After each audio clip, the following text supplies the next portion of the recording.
Japan is an island by the sea filled with volcanoes and it's beautiful. In the year -1 billion, Japan might not have been here. In the year -40,000, it was here, and you could walk to it, and some people walked to it. Then it got warmer, some icebergs melted, it became an island, and now there's lots of trees, because it's warmer. So now there's people on the island, they're basically sort of hanging out in between the mountains, eating nuts off trees, and using the latest technology, like stones and bowls. Ding dong, it's the outside world, and they have technology from the future, like really good metal and crazy rice farms. Now you can make a lot of rice really, really quickly. That means if you own the farm, you own a lot of food, which is something everybody needs to survive. So that makes you king. Rice farming and rice kingdoms spread across the land, all the way to here.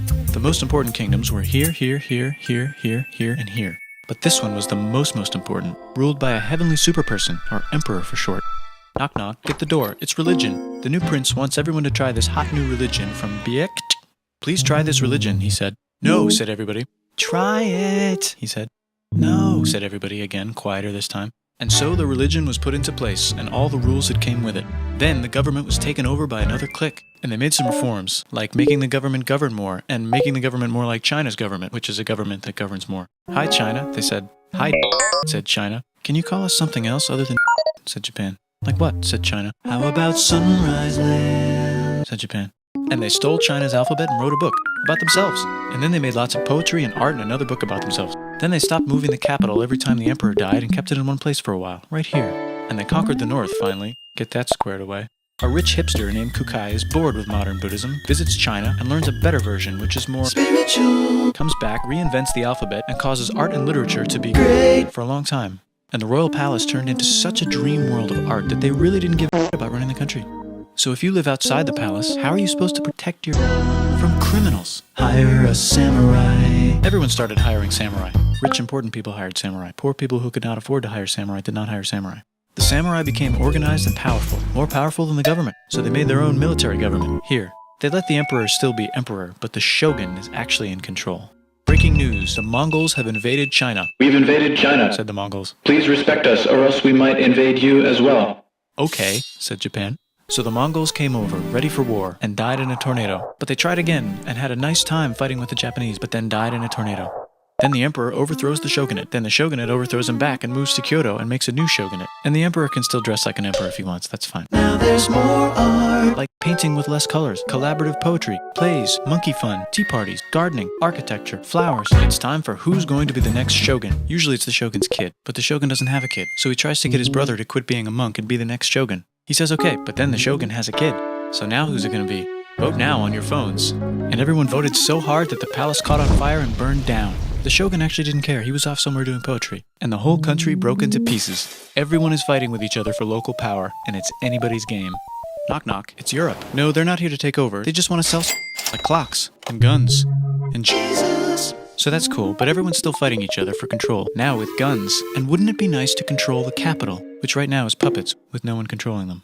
This clan is ready to make a run for it, but first they have to trample this smaller clan, which is in the way. Surprise, the smaller clan wins, and the leader of that clan steals the idea of invading the capital and invades the capital, and it goes very well. He's about halfway through conquering Japan when someone who works for him kills him, and then someone else who works for him kills them, and that guy finishes conquering Japan. And then he confiscated everybody's swords, and made some rules. And now I'm going to invade Korea, and then hopefully China, he said, and failed, and also died. But before he died, he told these 5 guys to take care of his 5-year-old son until he's old enough to be the next ruler of Japan.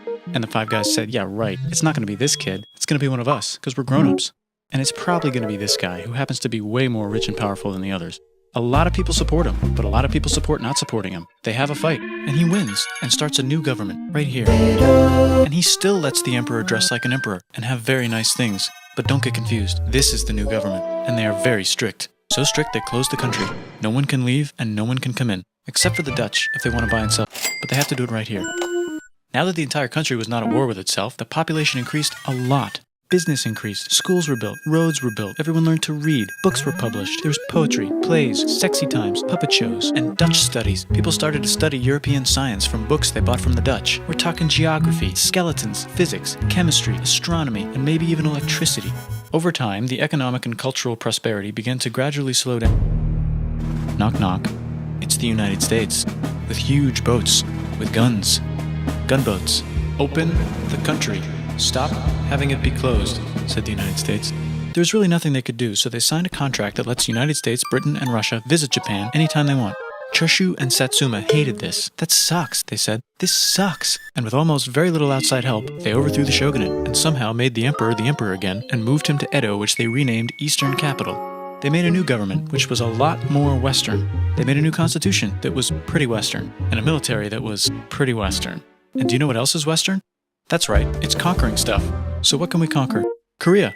They conquer Korea, taking it from its previous owner, China, and then go a little bit further. And Russia rushes in out of nowhere and says, "Stop, no, you can't take that. We were going to build a railroad through here to try to get some warm water." And Russia builds their railroad, supervised by a ton of soldiers. And then when the railroad was done, they downgraded to a ton. Did I say downgrade? I meant upgrade. And Japan says, "Can you maybe chill?" And Russia says, "How about maybe you chill?" Japan is kind of scared of Russia. You'll never guess who's also kind of scared of Russia. Great Britain. So Japan and Great Britain make an alliance together so they can be a little less scared of Russia. Feeling confident, Japan goes to war against Russia, just for a moment, and then they both get tired and stop. It's time for World War I. The world is about to have a war, because it's the 1900s and weapons are getting crazy, and all these empires are excited to try them out on each other. Meanwhile, Japan has been enjoying conquering stuff and wants more. And the next thing on their list is this part of China and lots of tiny islands. All that stuff belongs to Germany, which just had war declared on it by Britain because Britain was friends with Belgium, which was being trespassed by Germany in order to get to France to kick France's because France is friends with Russia, who was getting ready to kick Austria's because Austria was getting ready to kick Serbia's because someone from Serbia shot the leader of Austria's, or actually shot him in the head. And Britain is currently friends with Japan, so you know what that means. Duh, Japan should take the islands, which they wanted to do anyway, so they called Britain on the telly to sort of let them know. And then they did it. And they also helped Britain a little here and there with some errands and stuff. Now the war is over, and congratulations, Japan, you technically fought in the war, which means you get to sit at the negotiating table with the big dudes, where they decided who owns what. And yes, Japan gets to keep all that stuff they stole from Germany. You also get to join the post-war mega-alliance, the League of Nations, whose mission statement is to try not to take over the world.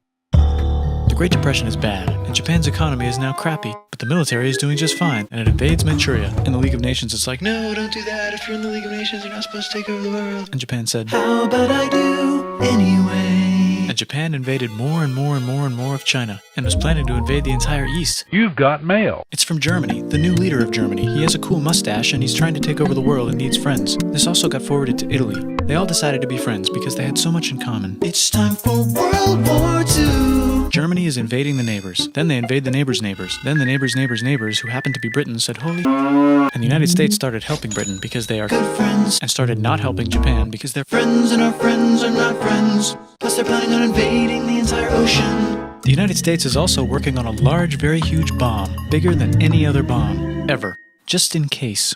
But they still haven't joined the war. War looks bad on TV, and the United States is really starting to care about their image. But then Japan spits on them in Hawaii and challenges them to war. And they say yes. And then Germany, as a symbol of friendship, declares war on the United States also. So the United States goes to war in Europe, and they help the gang chase Germany back into Germany. And they also start chasing Japan back into Japan. And they haven't used the bomb yet and are curious to see if it works, so they drop it on Japan. They actually drop 2.